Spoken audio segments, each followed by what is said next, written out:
Hello, how are you today? I hope you're doing better. I hope you're getting some help from these podcasts and healing slowly but gradually, and that your days are starting to get easier.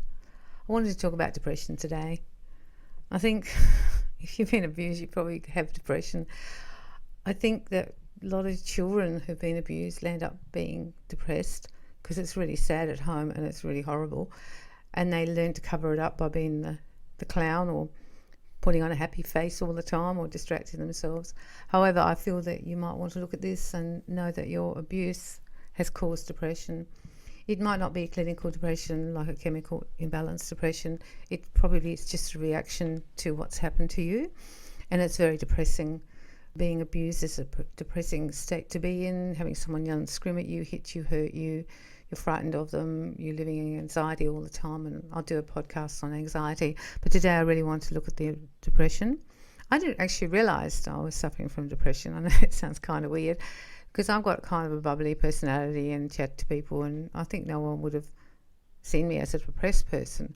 However, as I started to go into my abuse and started to face it and deal with it, I realised that I would have been such a depressed, sad little kid.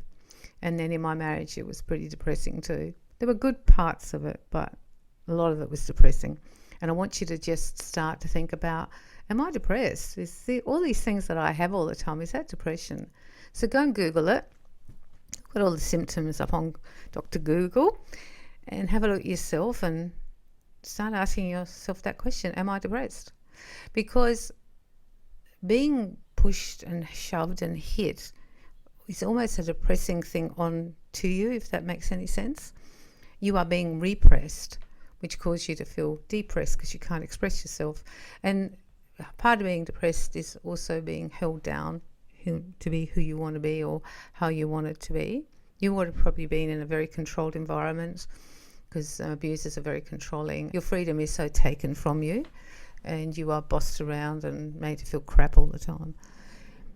The good thing about realising that you're depressed is that you realise where it comes from, and you know it's coming from the abuse from the childhood and or an adult type depression from that kind of abuse. And then you can start working on it. Now, there are many things you can do to help with the depression. Of course, counselling, as I've said before, is really good, going to a psychologist. There's also medication if you want to try pharmaceuticals, and some people choose to go that way until they can lift themselves out. There are also natural remedies that people use, and you can Google all those. There's lots of natural things that people do. And then they use lots of modalities that we're actually using in these podcasts to get rid of the abuse, which will actually help you get rid of the depression, because it's really depressing realising what happened. If you've remembered your childhood, that's really, I was so depressed when I started to remember. I was like, oh my God. And it was so sad and depressing. It was like it just made me want to cry, really, about what happened to me as a child and possibly other children around him. Then it also was depressing with the marriage, realising that I'd actually married someone who was quite abusive, and he was depressing to live with because he was more like the emotional abuser and the mental psychological abuser person. He wasn't physical or sexual abuser. Therefore, I was living again, and when I realised, I was so mad with myself that I'd done it again. Like, I did it then, and then I went and chose someone, and you will find that you will probably have chosen someone who's abusive but might just have a different flavour of abuse. There's all different types of abuse. And when you realise what you've just done, you're like, oh, why did I do that? How dumb is that? But it's part of your learning to stand up in your power and say no to abuse, which I've done and you're doing now. So we're going to say no to abuse anymore. You know, you want to be with me, you don't treat me like that, or you're not going to be with me. I always wanted to have this T-shirt which had on it like, treat me well or F off. I mean, I wouldn't have worn it, but that's how I felt. Once I started really dealing with my stuff, it was like, you want to be with me, you treat me well. If you want to be abusive, go and stand over there and change your behaviours or go away. I just said no to it. I said no to abuse. And that's powerful for your depression too, because it's an empowering thing. Depression is like a downward, low emotion, but standing up in your own power is a strong, strong emotion. And I want you to get like that you basically say no to abuse. Or if they're like that and say they're your mum and you can't stop it, you just leave the room or you change the subject, and that's your way of saying no to it. Because some people are so entrenched in it and they're in your family and friends and you can't get away from it. You just have to find different ways of doing it. Please try and address the fact that you're abused and you are depressed. Okay? It's okay. It explains everything. It explained everything to me, like why when I was a child I used to do plays all the time, be someone else in the play, and why I kept thinking that maybe I'd been adopted. I think that was just wishful thinking, actually, because I always felt like they'd thrown me in that family and I didn't quite fit. You will still love your mum and dad and brothers and sisters. That's not what we're talking about. We're not talking about that part. We're just talking about the actual scenario of abuse that you might have come out of. Get help for the depression, though, because it makes your days feel really bad. Use whatever you want to use. Don't have to tell people what you're doing. If you want to take antidepressants for a while, or if you want to go down the natural path or go and do some different things. I use emotional freedom tapping. I find some of those things good as well. Anything that you can find that will help you, do that. And as you work through your abuse and release it and let it go, particularly I think the tears and the sadness of it, and the more you cry. I read somewhere that abuse has got like 500 hours of crying. I thought, no, that sounds like not true. But after I started doing it, I'm like, yeah, that could be possibly true. Let yourself cry and also be angry, because they often think people who are depressed, it's anger turned inward. I don't know about that, but it could be a form of depression. So the more you let go of those emotions, the lighter you'll feel and the less depressed you'll feel. And the less sorry for yourself. You won't be a victim anymore. It's like, okay, that happened, but now I'm going to be a survivor. And that gives you a really, really strong fight, because you have to fight now to get yourself back to how you used to be before and make your life happy. You know, don't let this person who hurt you wreck your life. Fix it up. The depression will often also make you not care less, and you'll feel tired all the time. So have a look at those things.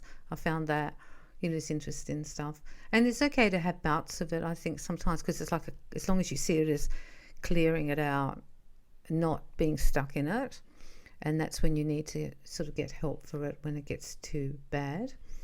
Of course, if you start to feel suicidal, you definitely need to get help, and that's ring a friend, ring a counselling service, take yourself to the doctor, turn up at the hospital. Do not let this person take your life away. Even when you're really bad, get that other person in you to say, come on, we know you're feeling bad, let's get some help, and don't check out, because I think that a lot of people who've been severely abused are prone to that, and the depression just gets into a really bad place. So if you get into that place, it's really important to ring a friend and get help. Don't suffer alone. Even if it's 3 or 4 in the morning, it does not matter. It's just important for you. People don't talk about this out loud much, but I think if you come out of severe abuse and you're depressed, suicide would be something you would have thought of, played around in your head, because you just want the pain to go away.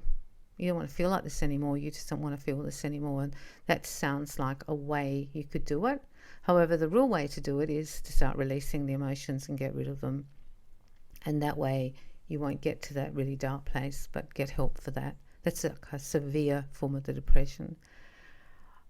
I encourage you to get help for yourself with the depression. Once you see it now, you understand it, and get help and get better, because depression can pass, because it was a response to how you were in that place, and it got locked in a little bit.